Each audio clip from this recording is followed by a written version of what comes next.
We're going on a cruise today, and I'm the most motion sick person on the planet.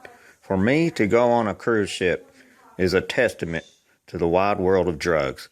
And this transderm scope, whatever it is I got prescribed by my primary physician, is a motion sickness thing.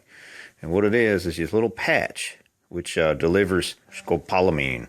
I ain't no doctor, obviously. What it is, it delivers it over time through through your skin. So you put this little patch on behind your ear, and what it does is releases the drug over time. It lasts about 3 days, and what it does is it completely knocks out your motion sickness problems.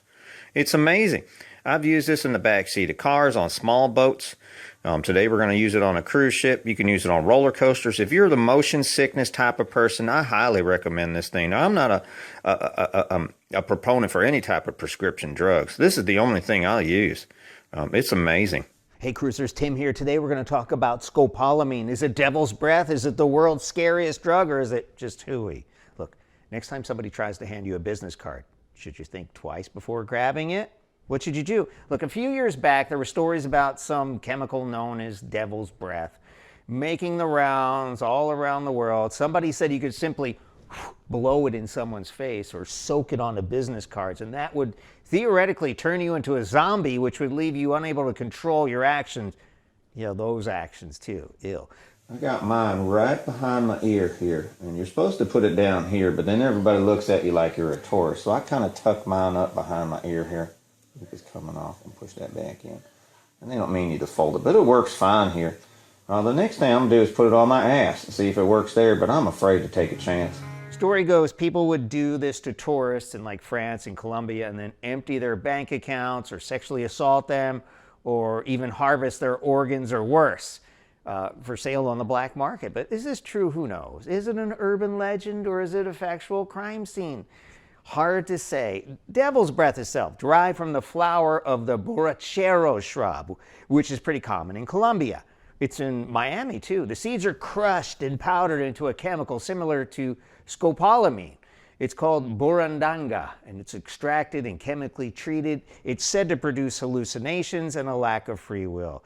Amnesia can occur, so you kind of forget what happens, you forget who your perpetrators are. So it's pretty scary stuff. But this scopolamine is not burundanga.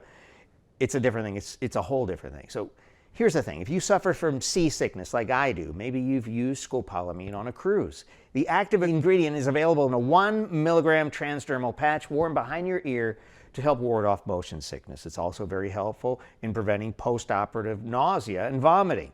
The medicine slowly absorbs through the skin at a rate-controlling membrane found on the patch. So it's a very low dose, and it's slowly absorbed, and it helps prevent those side effects. It's only available by prescription, and it's not classified by the DEA as a controlled substance. Now, some people suspect there could be illegal use of scopolamine.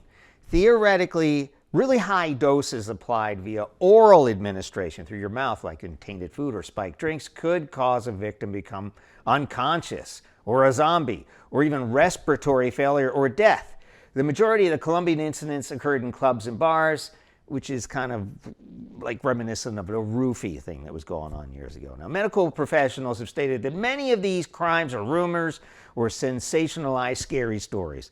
It's difficult to find official police reports because there's really no toxicology for this kind of poisoning. So nobody really knows what it is, what it was, how often it happens, or if it really happens at all. And the idea that someone could completely become zombified after somebody blows powder in your face or touches tainted paper probably only happens in the movies or in Russia.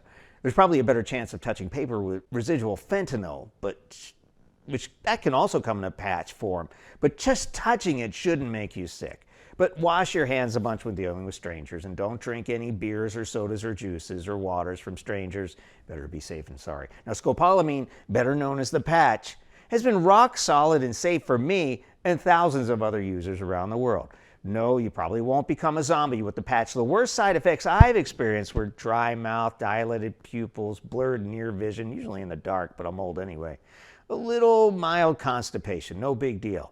Other things can happen as well, so read up on it, but they're rare. And I can tell you personally, any side effect I've experienced personally is better than hurling in a toilet on a cruise ship for 7 long days. You know what I mean?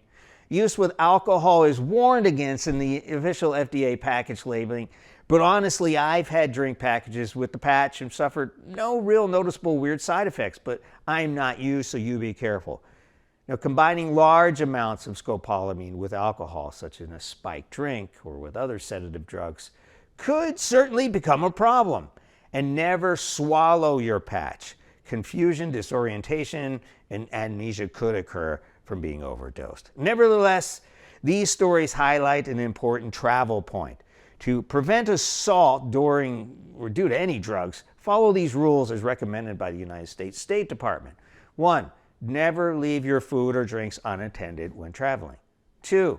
Do not accept open food or drinks from strangers or new acquaintances. 3.